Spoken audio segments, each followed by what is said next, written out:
lingkup biologi. Ilmu pengetahuan alam atau IPA dipandang sebagai cara untuk mempelajari seluk-beluk tentang IPA. IPA memiliki cabang, salah satunya adalah biologi. Biologi memiliki ciri-ciri objek kajiannya berupa benda-benda konkret, dikembangkan berdasarkan pengalaman empiris atau pengalaman nyata, menggunakan cara berpikir logis, yaitu berpikir menggunakan logika, objektif, dan disiplin. Ruang lingkup biologi berasal dari kata bios dan logos, yang artinya ilmu pengetahuan yang mempelajari tentang makhluk hidup. Sebagai ilmu pengetahuan, ilmu biologi mengkaji berbagai persoalan yang berkaitan dengan tingkat organisasi kehidupan dan interaksinya dengan faktor lingkungan. Ilmu pengetahuan dibedakan atas ilmu pengetahuan sosial dan ilmu pengetahuan alam. Ilmu pengetahuan alam salah satunya adalah biologi. Hubungan biologi dengan ilmu pengetahuan lain, dengan ilmu kimia, ada ilmu fisiologi, ilmu biomolekuler, biokimia, dan farmakologi. Dengan ilmu kedokteran, psikologi, antropologi, sejarah. Dengan ilmu fisika ada biofisika, radiologi, kedokteran nuklir, oseanologi, dan paleontologi, serta ekologi dengan ilmu bumi atau geografi. Perkembangan ilmu biologi berawal dari ilmu hayat. Biologi dimaksudkan ilmu yang mempelajari makhluk hidup, yang berasal dari kata bios dan logos, yang berarti hidup dan ilmu. Aristoteles pertama meletakkan dasar biologi pada zaman Yunani, yang mengemukakan teori tentang asal-muasal makhluk hidup yang berasal dari benda mati yang dikenal dengan teori abiogenesis atau generatio spontanea. Kemudian Francisco Redi melalui percobaannya meluruskan pendapat Aristoteles yang mengajukan teori biogenesis. Dalam teorinya, Redi menyatakan bahwa makhluk hidup berasal dari makhluk hidup juga.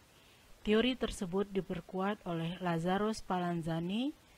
Setelah ilmu biologi berkembang, ditemukan mikroskop oleh Anthony van Leeuwenhoek. Penemuan mikroskop mendukung penemuan sel oleh Robert Hooke. Teori Hooke tentang sel kemudian disempurnakan oleh Theodor Schwann dan Matthias Leiden.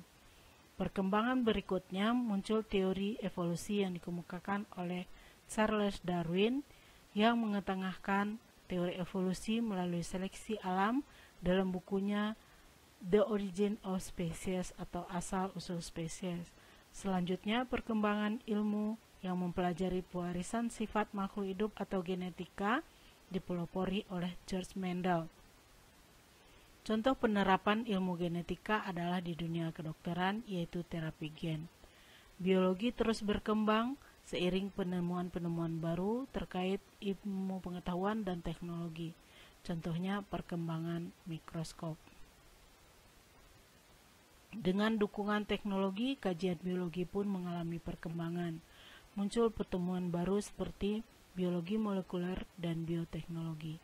Bioteknologi adalah contohnya penemuan bayi tabung, cloning, pemetaan gen, dan transplantasi gen. Dengan kultur jaringan, kita bisa memperbanyak hewan atau tumbuhan tanpa harus mengawinkan jenis jantan dan betina, tapi cukup dengan bagian tubuh tertentu.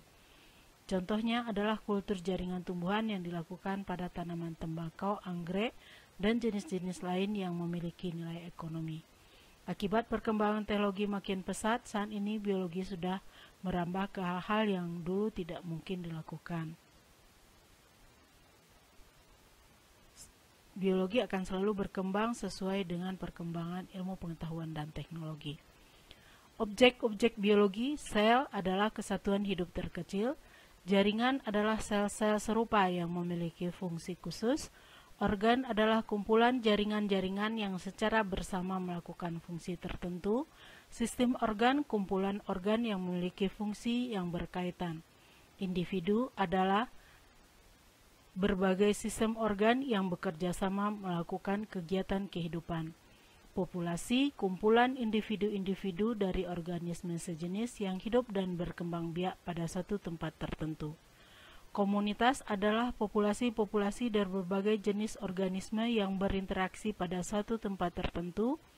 Ekosistem adalah komunitas yang berinteraksi dengan lingkungannya yang tidak hidup atau abiotik, seperti cahaya matahari, udara, dan tanah.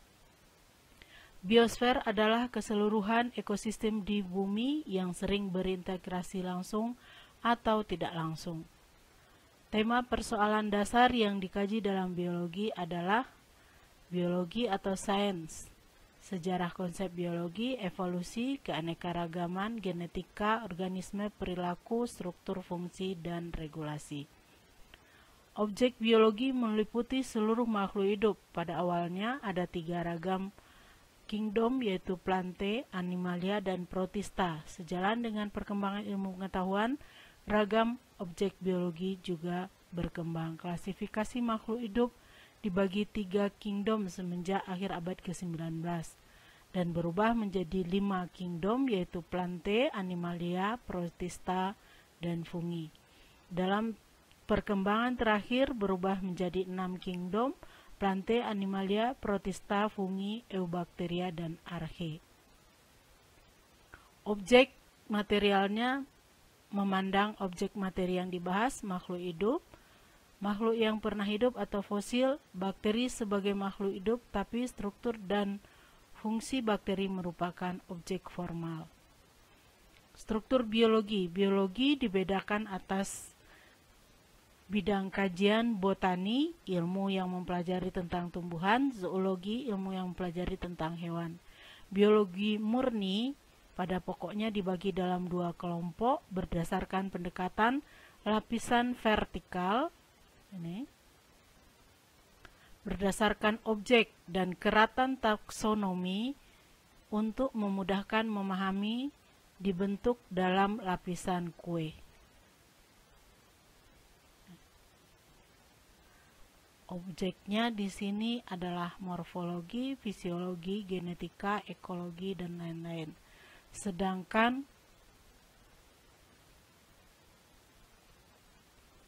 dalam keratan-keratannya, keratan taksonominya, mikrobiologi, ornitologi, entomologi, mikologi, botani, dan sebagainya. Morfologi, ilmu yang mempelajari bentuk luar tubuh makhluk hidup. Anatomi, ilmu yang mempelajari alat-alat dalam makhluk hidup. Entomologi, ilmu yang mempelajari serangga. Ornitologi, ilmu yang mempelajari burung. Neurologi, ilmu yang mempelajari saraf. Toksikologi, ilmu yang mempelajari racun. Patologi, ilmu yang mempelajari penyakit dan pengaruhnya terhadap organisme. Imunologi, ilmu yang mempelajari kekebalan tubuh makhluk hidup. Bioteknologi, penggunaan proses biologi untuk penyediaan bahan dan jasa bagi makhluk hidup. Mikrobiologi, ilmu yang mempelajari jasad ternik. Sanitasi, ilmu yang mempelajari kesehatan masyarakat melalui kesehatan lingkungan. Higien, ilmu yang mempelajari kesehatan masyarakat melalui kesehatan diri sendiri. Bakteriologi, ilmu bakteri. Sitologi, ilmu tentang sel. Embriologi, ilmu tentang embrio. Fisiologi, ilmu tentang alat-alat tubuh. Evolusi, mempelajari tentang perubahan struktur tubuh makhluk hidup yang berlangsung secara perlahan-lahan dan memerlukan waktu yang lama. Genetika, mempelajari bagaimana diturunkan sifat-sifat induk pada keturunannya. Bioteknologi, mempelajari tentang penggunaan biologi dan teknologi. Mengapa biologi itu penting? Ada berbagai alasan. Bagaimana organisme bertahan hidup, bagaimana lebah mendapat makanan, apa yang menyebabkan bunga mekar, dan lain-lain. Manfaat perkembangan biologi dalam bidang kedokteran, dalam bidang pertanian, dalam bidang peternakan, dalam bidang industri. Beberapa bidang farmasi, Biologi menjadi ilmu yang menarik karena ilmu dapat diterapkan dalam bidang pertanian, masalah lingkungan, menelaah kehidupan, dan dalam pengobatan. Tingkat organisasi kehidupan.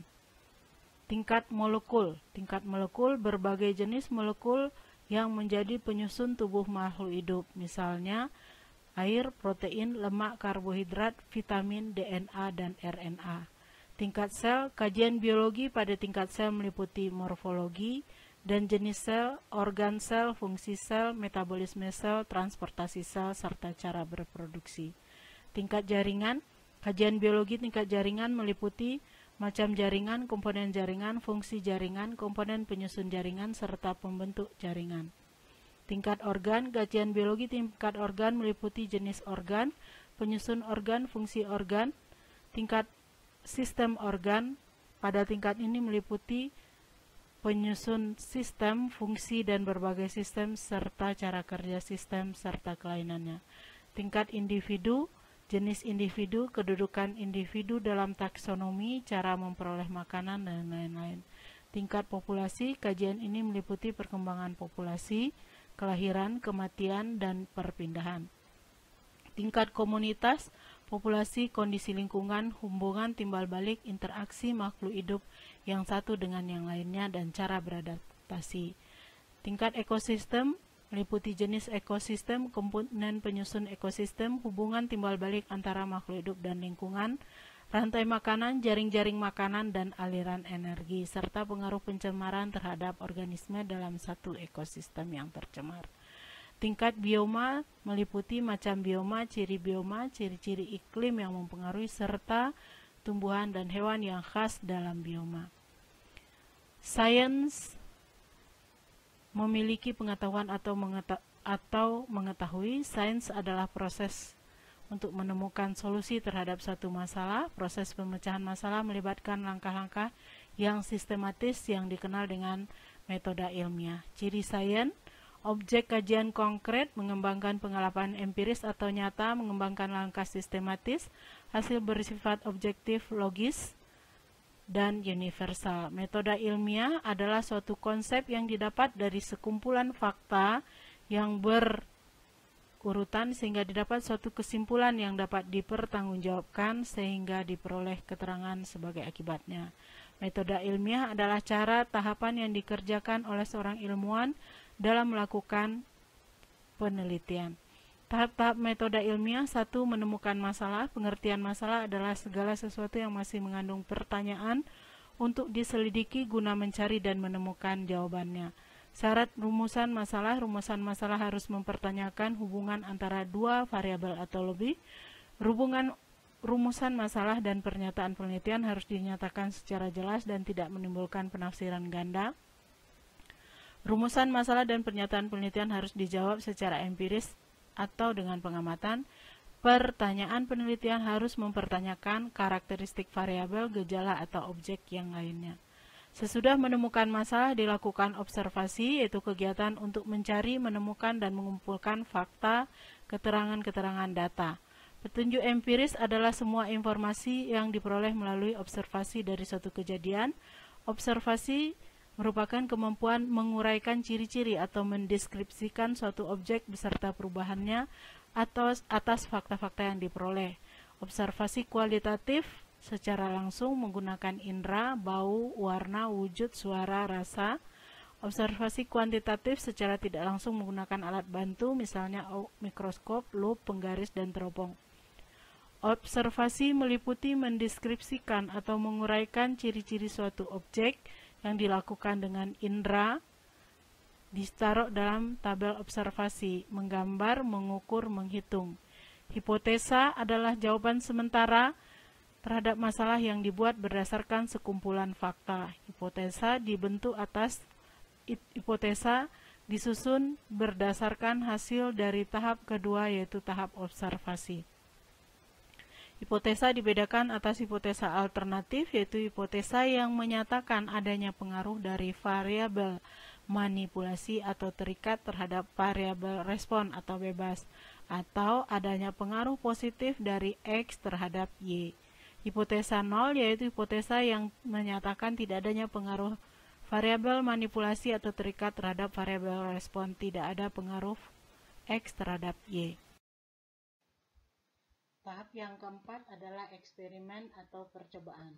Eksperimen yaitu pembuktian kebenaran hipotesis, merupakan usaha yang sistematis, sengaja dibuat dan diatur oleh saintis untuk memperoleh petunjuk empiris yang valid dan sahih dan reliable atau terpercaya, sehingga dibentuk dua kelompok, yaitu kelompok kontrol sebagai pembanding kelompok uji atau kelompok eksperimen. Kesimpulan, jika hasil eksperimen mendukung hipotesis, maka hipotesis diterima. Jadi, kemudian bisa menjadi teori dan sebaliknya. Jika hasil eksperimen tidak mendukung hipotesis, maka hipotesis ditolak. Cara menentukan variabel. Variabel ada dua. Yang pertama adalah variabel bebas. Variabel bebas atau independent variable atau faktor yang diubah-ubah. Disebut juga variabel manipulasi karena merupakan variabel yang sengaja diubah-ubah oleh peneliti. Misalnya, jika meneliti pengaruh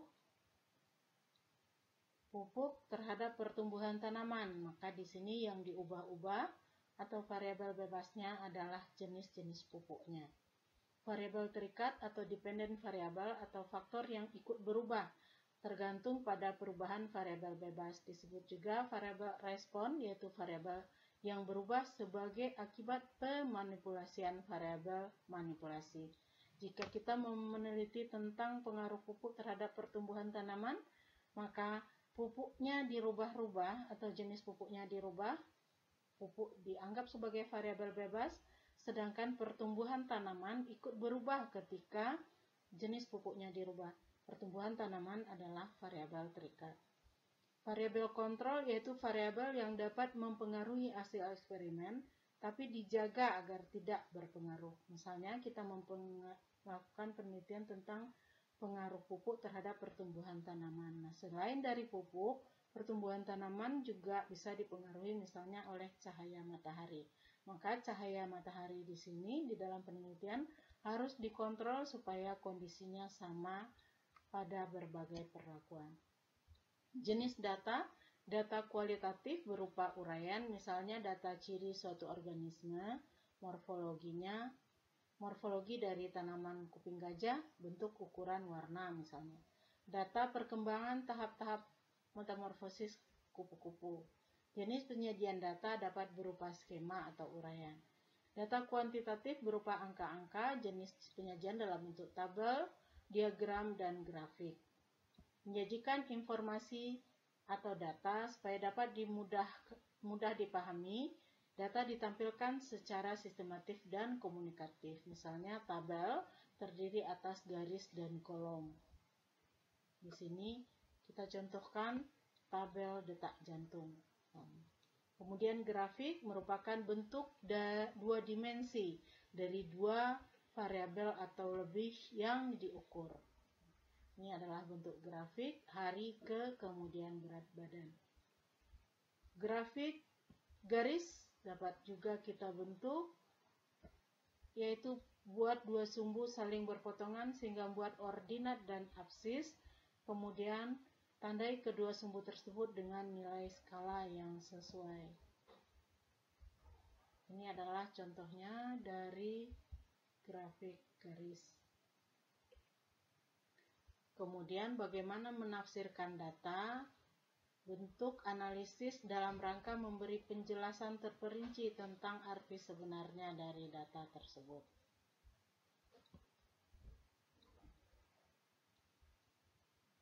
Dapat juga dibentuk grafik batang, distribusi atau penyebaran variasi yang berbeda dalam bentuk balok-balok atau bar. Ini adalah grafik batang. Kemudian dapat juga dalam bentuk grafik serabi atau pie. Bentuk grafik berbentuk lingkaran yang terpotong-potong menjadi berapa bagian segmen lingkaran memiliki sudut 360 derajat. Contohnya, ini adalah diagram pie.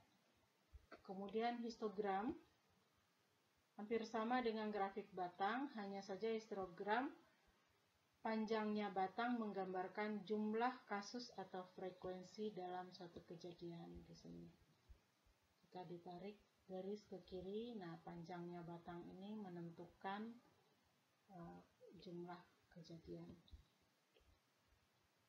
Kemudian merencanakan percobaan. Terdiri atas bagian pertama pendahuluan, isinya latar belakang masalah, rumusan masalah, asumsi, hipotesis, dan tujuan penelitian. Kemudian kerangka teoritis adalah teori-teori yang sudah ditemukan orang yang mendukung penelitian. Yang ketiga, metodologi penelitian, jenis penelitian, populasi dan sampel, variabel dan data, teknik analisis data. Keempat, hasil penelitian. Kelima, kesimpulan dan saran. Kemudian terakhir adalah daftar pustaka dan lampiran. Apa isi masing-masingnya? Judul harus singkat, spesifik, menunjukkan masalah, tindakan, hasil, dan lokasi. Maksimal 15 kata. Bab 1 latar belakang tentang pendahuluan. Pendahuluan pertama adalah latar belakang berisi masalahnya atau kondisi idealnya, kemudian kondisi nyatanya, gap atau perbandingan antara kondisi ideal dengan kondisi nyata sehingga memunculkan permasalahan. Ketika kondisi ideal tidak sesuai dengan kondisi nyata, muncul permasalahan. Rumusan masalah berupa kalimat tanya yang berisi tentang asumsi, lingkup penelitian, alternatif tindakan, indikator keberhasilan, dan cara penyelesaian masalah. Rumusan masalah mempertanyakan judul apakah titik-titik atau disambung dengan kata judul. Pemecahan masalah, identifikasi masalah jika perlu, berisi tentang uraian alternatif tindakan berdasarkan prioritas tindakan pemecahan masalah. Tujuan, berisi tujuan umum untuk mengetahui titik-titik, yaitu judulnya. Tujuan khusus atau cakupan berisi tentang tujuan yang dapat diukur ketercapaiannya. Kelima adalah manfaat komponen terkait. Lebih baik dikemukakan hal berupa inovasi. Bab 2, tinjauan teori atau kerangka berpikir dan hipotesis tindakan. Yang pertama, kajian teori yang mendasari penelitian. Teori mengungkapkan apa berupa definisi pengertian, siapa penemu dan pendapat siapa, why, mengapa teori itu ada, how, bagaimana teori itu digunakan, atau hasil penelitian terdahulu yang telah dilakukan oleh orang lain. Setiap bagian diakhiri dengan sinopsis atau kesimpulan. Mencari kutipan yang menjawab rumusan masalah, lalu mengelola kutipan-kutipan itu. Dapat juga mengumpulkan hasil penelitian yang relevan bila ada. Kerangka berpikir minimal terdiri dari 3 alinea. Apa yang dimaksud dengan atau apa yang akan ditingkatkan? Untuk meningkatkannya diperlukan apa? Apa kelebihan-kelebihan sehingga dapat meningkatkannya? Dengan demikian diduga akan dapat meningkatkan. Hipotesis tindakan bahwa titik-titik dapat meningkatkan titik-titik. Bab 3 adalah metodologi penelitian, prosedur pelaksanaan penelitian, setting penelitian tentang lokasi, situasi lingkungan, lama penelitian, dan lain-lain. Gambaran umum, setting penelitian dan latar belakang subjek penelitian, jadwal penelitian. Teknik pengumpulan data berupa eksperimen, model yang dieksperimenkan. Bab 4, hasil penelitian dan pembahasan. Hasil berupa kualitatif, kuantitatif. Pembahasan hasil penelitian adalah penerapan model secara kualitatif dan kuantitatif. Bab 5 adalah kesimpulan dan saran. Kesimpulan penelitian, saran tindakan perbaikan atas hasil penelitian bisa berupa rekomendasi. Kemudian penutup berupa ulasan penutup dari penelitian. Daftar pustaka ditulis sesuai dengan kaidah penulisan daftar pustaka, nama pengarang, tahun penerbit, judul buku, lokasi penerbit, dan penerbit. Contohnya Munandar Utami, ini dikarang oleh Utami Munandar, tahun 99, pengembangan kreativitas anak, diterbitkan di Jakarta oleh Reneka Cipta. Lampiran berupa dokumen pelaksanaan dan foto-foto kegiatan. Kemudian materi terakhir adalah prinsip keselamatan kerja.